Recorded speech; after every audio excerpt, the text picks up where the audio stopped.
some women have to put their kids in daycare. I know some of them have to get back to work. I know there are single mothers out there. They have no choice, and we have to be very compassionate to those folks, and we have to do what we can to put an arm around them.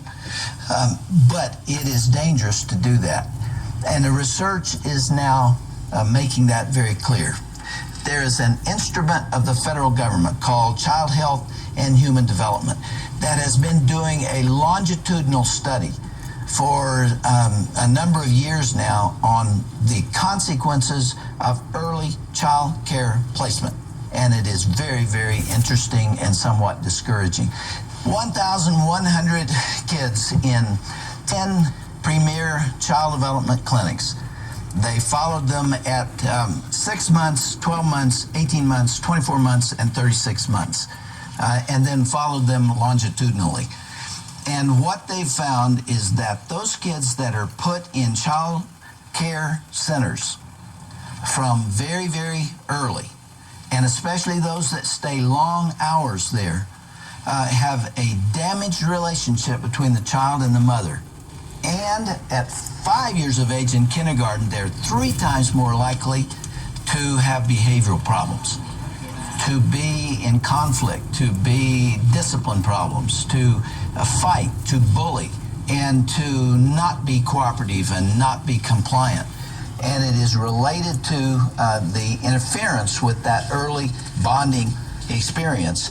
And that is only one of the findings that have come out of this situation. Now, a lot of mothers know that this is a problem. I've seen a lot of mothers cry who are at work, and they know that once that baby has been born, they're going to have to be back at work in 6 weeks, and they have to let those babies go.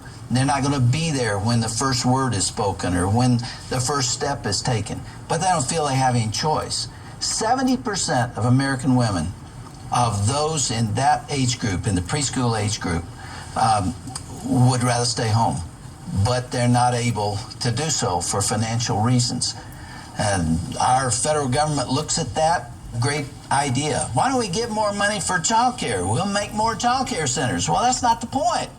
What you need to do is let the women and the husbands and wives keep their own money so that more of them can do what they want to do, which is stay home and take care of their own children. And boys especially are in need of stability at that time. Now, let me address something that is related to this that really does concern me. If you were to come up to me and ask, what is the greatest source of difficulty? What is the most common cause of divorce? Why is the American family not making it? And why are boys, especially, going through such a time of difficulty? And there's one answer to it. It has to do with what I call routine panic.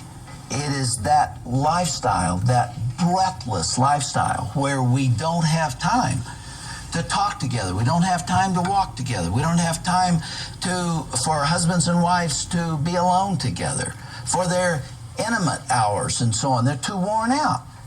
They're too exhausted. That is the typical American lifestyle. And it has major implications for children, both boys and girls, but especially for boys. I read the other day about a French naturalist by the name of Henry Fabre, Dr. Fabre, and he studied processional caterpillars. Processional caterpillars are those that follow the caterpillars in front of them. You can see a whole line of them there. And they're programmed to do that. He put them in a large flower pot and put them inside the inner edge, and they began following one another round and round and round. And they continued for at least 2 days and into the third. And it's obvious that they needed food, and it's obvious that they were fatigued, and yet they continued to follow one another.